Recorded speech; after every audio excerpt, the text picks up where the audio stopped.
Have you ever wondered why salespeople selling the same thing, same price points, to the same prospects, using the same script, get completely different results? So there are 5 types of tonality that you have to commit to mastering if you want to be a top 1% salesperson for what you sell. Number 1, you have to master what's called a curious tone, okay?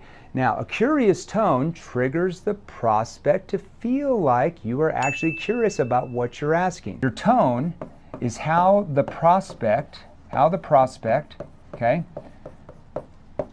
interprets, might be spelling this wrong, your intention behind everything you say and ask here. So that's how they interpret why you're asking the question in the first place, right?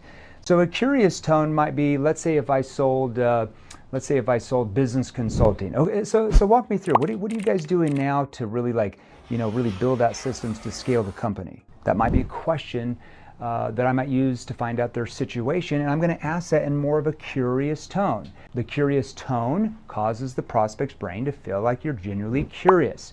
That sounds like a monotone tone, which sounds like a what? Telemarketer or scripted salesperson. Sales resistance, the wall goes up. Number 2 is a confused tone. So let's say if a prospect says, oh my gosh, you have no idea this XYZ problem, it's so stressful. I might lean in and say, oh, how do you mean by stressful? See, that's like I'm confused. I don't understand what you mean. Hold on, I'm not understanding. How did you mean by stressful? Well, what I mean by that, see, a confused tone in that context triggers their subconscious brain. They don't even know it, but it triggers their subconscious to basically say, oh, he didn't understand what I meant by stressful.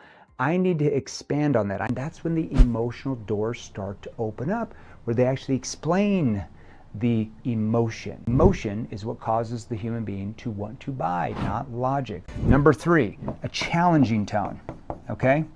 Now, you can't use a challenging tone at the beginning of a sales conversation, whether in person, Zoom, on the phone, because you don't have much trust or credibility.